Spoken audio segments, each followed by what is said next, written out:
oui, on l'a préservé justement donc, pendant ces 3 ans et demi de lutte. Bon, les 2 premières années ont été difficiles parce que le directeur était encore là avec sa garde du corps. On avait des problèmes pour rentrer dans l'usine. Mais une fois qu'on a réussi à mettre tout le monde dehors, on s'est occupé des machines, on les a entretenues justement pour pouvoir tourner. Si demain on nous demande de tourner, on est capable de tourner. Et en fait, il y a des bras, mais bon, c'est pas ça. Lui, en fait, voilà, il attrape le fil. Il peut être coupé à ce niveau-là. Et le pince qui va attraper le sachet à ce niveau-là, qui va le glisser dedans, lui va se tourner. Lui, il va descendre le sachet dans l'enveloppe. On est capable de faire des boîtes de 50 ou des boîtes de 100 en fait. 15 centimes d'euros. Voilà, masse salariale comprise. Hein. Donc une fois que emballage tout payé, les salaires payés, salaire du directeur tout payé, voilà, machin, ça leur venait à 15 centimes d'euros. Et dans le commerce, ils la vendent entre 1,80 €, 2,60 €. C'est une grande marge quand même. Voilà. Et ils l'ont fermé en Pologne, ça leur coûterait 9 centimes d'euros. Ils gagnent 6 centimes d'euros par mois. Voilà. Ce qui explique la fermeture de l'usine, simplement. C'est un mec de famille. Il aurait pu. Il aurait pu. Ici, pour vous expliquer, c'est hyper facile parce que pour gagner du fric, ils ont fait tout simple, ça se mélange tout simplement. Mais plus tard, d'ici là, 1 an ou 2, on espère avoir vraiment là une grosse machine. C'est quoi quand on vous oblige à passer du naturel au chimique quand on est sur la machine? Ça fait une perte d'emploi déjà, une grosse perte d'emploi, une perte de savoir parce que ce qu'on faisait c'était quand même unique, personne d'autre le faisait, on était les seuls encore à fabriquer comme ça.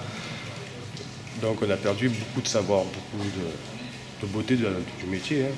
Parce qu'après là c'était vraiment un truc industriel où n'importe qui, en 1 heure on le formait et voilà ça marchait. Alors pour être formé à la base, il fallait au moins 6 mois de formation pour connaître tous les produits, toutes les températures, tous ces trucs là. Ils se plaignent de ne pas avoir assez de mécaniciens et je leur ai encore supprimé.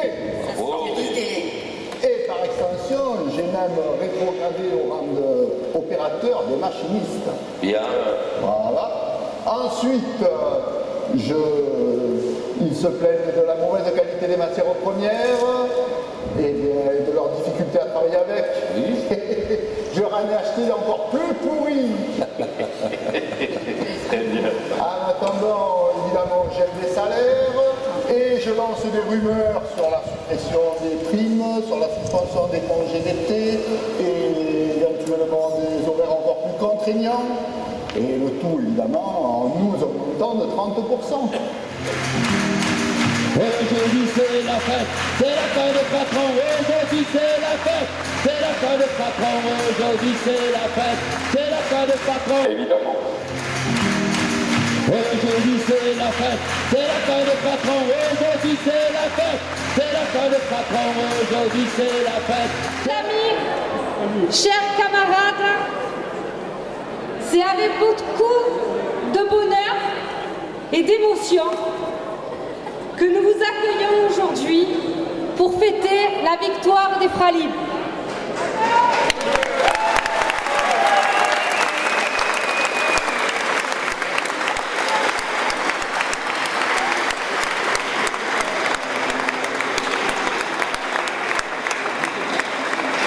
Cette lutte débutée il y a 4 ans par quelques hommes et femmes déterminés est devenue rapidement notre combat à tous.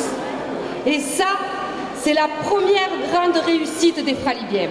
Chers amis, chers camarades, c'est avec une immense joie que nous avons tous salué la victoire de nos camarades contre la multinationale Unilever. Victoire qui intervient après 3 plans dits sociaux, avec une direction qui a usé de tous les stratagèmes, de toute son influence, de tous ses pouvoirs, pour faire en sorte de gagner sur le terrain juridique et pouvoir délocaliser sans vergogne l'outil de production. Je ne veux pas bouder le plaisir d'être là pour fêter votre victoire après 1336 jours de lutte pour la sauvegarde de votre outil industriel, de vos emplois, de votre dignité aujourd'hui retrouvée. La Fédération a toujours affirmé « Nous sommes tous des Fralib ». Aujourd'hui, nous voulons affirmer « Nous sommes tous des Scopti ». Parce que le combat engagé entre dans une nouvelle phase, celle de la construction concrète du projet de relance de l'activité de production de thé et d'infusion ici à Gémenos. On va déjà commencer par une remarque. J'ai remarqué que parmi les personnalités politiques, nous retrouvions aujourd'hui exactement les mêmes qui étaient là au mois de septembre, au mois d'octobre, il y a 3 ans et demi. Alors, ils étaient là au début, ils étaient là pendant aussi, quand ça allait bien, quand ça allait moins bien. Ils sont là encore aujourd'hui. Ça voudrait dire qu'il y a encore des gens qui font de la politique en France par conviction. Et c'est rassurant.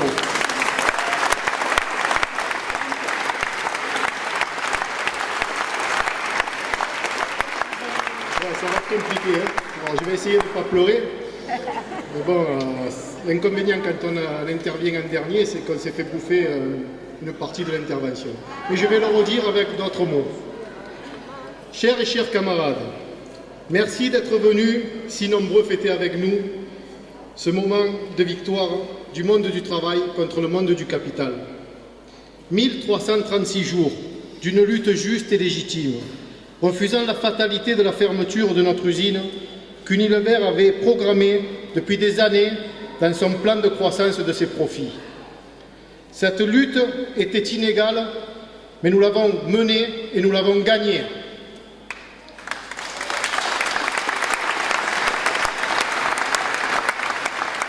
Malgré leurs énormes moyens financiers, juridiques et politiques, ils n'avaient certainement pas mesuré une telle résistance. 76 travailleuses et travailleurs, irréductibles, dignes et incorruptibles, ont mené une véritable lutte de classe. Et cette fois, c'est notre classe qui l'a emporté. N'en déplaise au MEDEF et à ses alliés.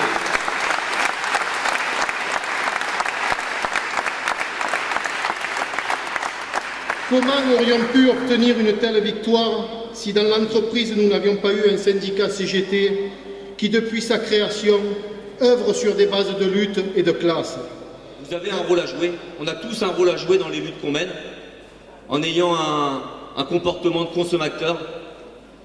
Il n'y a rien qui nous oblige à passer dans les caisses automatiques pour piquer le boulot des caissières. Je vois mes camarades d'Air France, il n'y a rien qui nous oblige à prendre les avions low cost.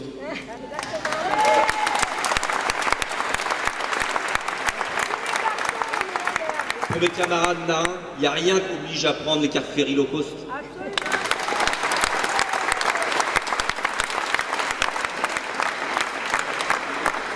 Et puis pour nous, et comme pour la Fabrique du Sud, avec la glace La Belle Aude, quand vous avez le choix entre la glace pourrie des Pays-Bas et la glace de La Belle Aude que vous avez pu consommer aujourd'hui, il n'y a pas photo.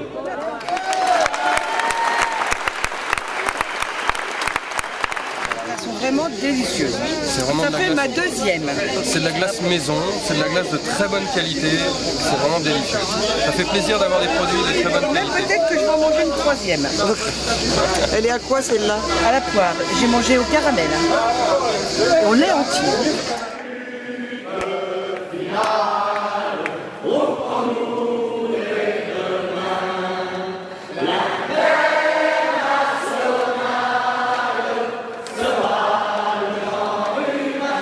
C'est une grande journée d'émotion et c'est beaucoup de solidarité, de fraternité, de détermination. On a entendu les récits de la lutte, de cette victoire à l'arrivée.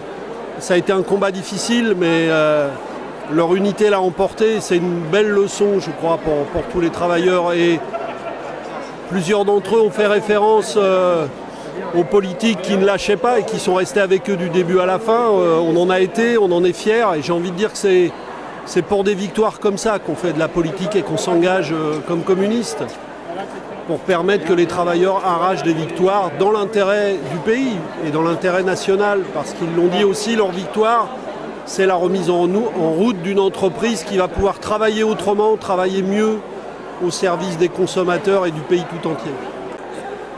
Alors ma présence ici, elle prolonge tout l'engagement que à la fois le Parti communiste mais aussi le Front des luttes du Front de gauche ont eu pendant toute la durée de cette action, de cette belle lutte, vraiment, nous avons là un résultat positif qui est le résultat aussi de la convergence des forces politiques, progressistes, forces syndicales, forces associatives.